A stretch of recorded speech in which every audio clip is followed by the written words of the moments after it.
ગણિત ધોરણ 8 સ્વાધ્યાય 3 એનું ચતુષ્કોણની સમજ। હવે એમાં તમને સૌ પ્રથમ કીધું છે કે કાગળ એક આ સમતલીય પ્રતિકૃતિ છે, એટલે તમે કાગળ ઉપર પેન્સિલ ઉપાડ્યા વગર, ધારો કે આ છે તો આ પેન્સિલ ઉપાડ્યા વગર તમે જે તેના પર રહેલા બિંદુઓને એકબીજા સાથે જોડો છો ત્યારે તે સમતલીય વક્ર બને છે, બરાબર। હવે અહીંયા તમને આકૃતિ આપી છે અને તમને જોડકા જોડવાના કીધા છે કે સરળ બંધ વક્ર કે જે સરળ નથી, બરાબર, સરળ વક્ર કે જે બંધ નથી, વક્ર કે જે સરળ નથી, આ તમારે જરાક જાતે કરવાનું થશે। હવે અહીંયા જુઓ બહુકોણ અને વક્ર જે બહુકોણ નથી, આ વક્ર તો છે, બરાબર, બહુકોણ છે કે નથી, કેમ તો કે ફક્ત રેખાખંડથી બનતા સાદા બંધ વક્રને બહુકોણ કહે છે, બરાબર। ફક્ત રેખાખંડથી બનતા સાદા બંધ વક્રને બહુકોણ કરે છે। જો આ છે રેખાખંડ, બરાબર, આ રેખાખંડ આ વક્ર જેને બહુકોણ કહેવાય। અને આમાં તમે જુઓ, આમાં રેખાખંડ છે પણ કઈ રીતના છે, આ બહુકોણ નથી, જોવો છે ને। હવે જોવો અહીંયા તમને બહુકોણનું વર્ગીકરણ આપેલું છે કે બાજુઓ અને શિરોબિંદુઓની સંખ્યા। અહીંયા 3 બાજુ અને 3 શિરોબિંદુ એટલે આવી આકૃતિ થાય, 3 બાજુ 3 શિરોબિંદુ એટલે ત્રિકોણ કહેવાય। 4 બાજુ અને 4 શિરોબિંદુ તો ચતુષ્કોણ, 5 બાજુ અને 5 શિરોબિંદુ એટલે પંચકોણ। આવી ખાલી જગ્યા આકૃતિ ગમે એ પૂછાય, આવડી જવું જોઈએ। ષટકોણ એટલે 6 બાજુ 6 શિરોબિંદુ, સપ્તકોણ એટલે 7 બાજુ 7 શિરોબિંદુ, અષ્ટકોણ એટલે 1 2 3 4 5 6 7 ને 8 બિંદુ ગણો, 1 2 3 4 5 6 7 ને 8 છે, 8 બિંદુ અને 8 શિરોબિંદુ, 8 શિરોબિંદુ અને 8 બાજુ એટલે અષ્ટકોણ। એવી રીતના 9 કોણ, 10 કોણ, એવી રીતના n કોણ એટલે n બાજુ અને n શિરોબિંદુ, પછી 50 બાજુ હોય ને 50 શિરોબિંદુ હોય કે ગમે એટલા હોય, સમજાણું? શું બને આના પછી તારણ આવે કે n કોણ કોને કહેવાય, n બાજુ અને n શિરોબિંદુ હોય તો n કોણ, સમજાણું? હાલો હવે અહીંયા જોવો, વિકર્ણ વિશે તમને કીધું છે। વિકર્ણમાં શું કીધું છે? બહુકોણનો વિકર્ણ ક્રમિક ના હોય તેવા શિરોબિંદુઓને જોડવાથી મળતો રેખાખંડ છે। ક્રમિક નો એટલે આ બેયને જોડો ને તમે તો આને વિકર્ણ ન કહેવાય, સમજાણું? આને જોડો તો વિકર્ણ ન કહેવાય, આને જોડો તો વિકર્ણ ન કહેવાય। તો વિકર્ણ કોને કહેવાય? ક્રમિક ન હોય એટલે એક આ છે, આ મૂકી દો એટલે ક્રમિક ન કહેવાય ને, જે પહેલું બિંદુ બીજું ત્રીજું ક્રમિક નો એટલે એક મૂકતા એક થયું, તો આ બેયને જોડ્યો એટલે ક્રમિક નથી ને બિંદુ, આને ક્રમિક કહેવાય, પહેલું બીજું ત્રીજું ચોથું, પણ આ પહેલું અને આ ત્રીજું સમજી લ્યો એટલે ક્રમિક ન હોય એવા બિંદુઓને જોડતો જે રેખાખંડ છે ને વિકર્ણ કહેવાય।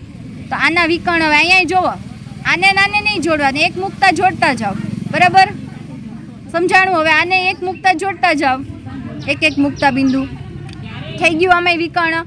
એવી રીતના અહીંયા જોવો, આ પહેલું બીજું ત્રીજું ચોથું બિંદુ હે તો આ પહેલું બીજું આપણે તમને ખાલી સમજાવવા માટે કહું ક્રમિક કેમ એ રીતના, આ ત્રીજું અને આ ચોથું બિંદુ, તો પહેલું અને ત્રીજું જોડ્યું, સમજાણું?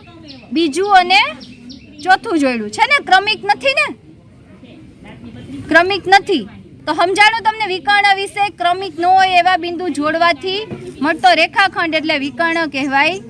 જો હવે શું છે, અહીંયા તમને કીધું છે કે એક બંધ વક્રમાં અંતર્ભાગ અને બહિર્ભાગ કોને કહેવાય?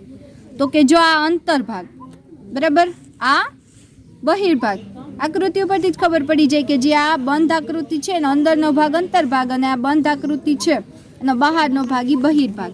હવે તમે જોવો હવે કે બહિર્મુખ અને અંતર્મુખ બહુકોણ, પેલા આ બહિર્મુખ બહુકોણ છે, આ અંતર્મુખ બહુકોણ છે, બરાબર। એમાં શું ફેર છે? તો જો તમે આના વિકર્ણ દોરો, બરાબર, તો આ બધા વિકર્ણ અંદર જ છે। હવે આના વિકર્ણ દોરો તમે, આ એક વિકર્ણ, ખબર તો હે ને વિકર્ણ કેમ દોરાય? એક મૂકતા એક હોય એટલે આ એક વિકર્ણ થાય ને બીજું એક આ વિકર્ણ થાય, બરાબર। તો આ એક વિકર્ણ અંદર છે બહુકોણની, આ વિકર્ણ ક્યાં છે? બહાર. તો જેના બધા જ વિકર્ણનો ભાગ કે વિકર્ણો આકૃતિની બહિર્મુખની અંદર બહુકોણ કહેવાય, અને બહુકોણની અંદર હોય. સમજાણું સરળ ભાષામાં કે આ બહુકોણ છે એના વિકર્ણો બહુકોણની અંદર હોય તો એ બહિર્મુખ ચતુષ્કોણ કહેવાય. બરાબર? વિકર્ણ અંદર તો બહુકોણ છે એ કેવો? બહિર્મુખ. અને વિકર્ણ છે એ એક બાર હોય કે એકાદો ગમે એ બાર વિકર્ણ હોય. બરાબર? તો એ અંતર્મુખ બહુકોણ કહેવાય. જો આનો જોવો વિકર્ણ, આનો એક વિકર્ણ બાર છે. નિયમિત બહુકોણ, તેમાં શું થશે? તો કે એક નિયમિત બહુકોણ સમબાજુ અને સમકોણીય હોય છે. એટલે કે જો નિયમિત બહુકોણ કોને કહેવાય? કે બધી જ બાજુઓના માપ સરખા હોય. 3 બાજુ છે આમાં તો ત્રણેય બાજુના માપ સરખા હોવા જોઈએ. 4 બાજુ છે તો ચારેય બાજુના માપ સરખા હોવા જોઈએ. જેટલી બાજુ હોય બધી જ બાજુના માપ સરખા હોય તો નિયમિત બહુકોણ કહેવાય. જો અહીંયા 5 બાજુના માપ સરખા છે પંચકોણમાં, અહીંયા 1 2 3 4 5 6 ષટકોણમાં 6 બાજુના માપ સરખા, અષ્ટકોણ હોય તો 8 બાજુના માપ સરખા. ટૂંકમાં જે બહુકોણમાં બધી જ બાજુઓના માપ સરખા હોય ને એ નિયમિત બહુકોણ કહેવાય. હવે તમને અહીંયા કીધું છે કે આમાં જોજો, આ 2 બાજુના માપ સરખા છે. બરાબર? એક જુદું છે તો નિયમિત કહેવાય નહીં. નિયમિત બહુકોણ નથી. અહીંયા સામસામેની બાજુ સરખી છે. બરાબર? પાસેની નથી સરખી, સામસામેની છે તો નિયમિત કહેવાય નહીં. બધી બાજુના માપ સરખા હોવા જોઈએ. આમાં જોવો, આ 2 સરખી છે. બરાબર? પણ આ તો કે ના, આ નિયમિત બહુકોણ નથી. આમાં આ સરખી છે, આ સરખી છે, પણ બધી તો સરખી નથી ને. બધી એક જ માપની બાજુ હોય તો જ નિયમિત બહુકોણ, બાકી નિયમિત બહુકોણ નથી. સરળ ભાષામાં આટલું સમજવાનું છે. બરાબર? હવે અહીંયા તમારે એક મુદ્દો એ શીખી લેવાનો છે, ખૂણાના સરવાળાનો ગુણધર્મો કે ત્રિકોણના ત્રણેય ખૂણાના માપનો સરવાળો 180 થાય. બરાબર? હવે અહીંયા તમને એક ચતુષ્કોણ આપેલો છે ABCD. ABCDમાં જો તમે વચ્ચેથી અહીંયા એક તમે રેખાખંડ દોરો, આ 2 બિંદુને જોડો એટલે 2 ત્રિકોણ મળ્યા. બરાબર? આ એક ત્રિકોણનો સરવાળો 180 થાય ને, ત્રિકોણનો ત્રણેય ખૂણાનો સરવાળો. તો આ 180 ને આ 180 તો કેટલો થયો? 360 થઈ ને. 2 ત્રિકોણ છે એક ચતુષ્કોણમાં એટલે 360. તો એવી રીતના અહીંયા જાજા બધા ખૂણાનું કીધું છે. તો એવી રીતના આપણે અહીંયા ખૂણાના સરવાળાનો ગુણધર્મ શું થયું કે ચતુષ્કોણના ચારેય ખૂણાનો માપનો સરવાળો 360 થાય છે.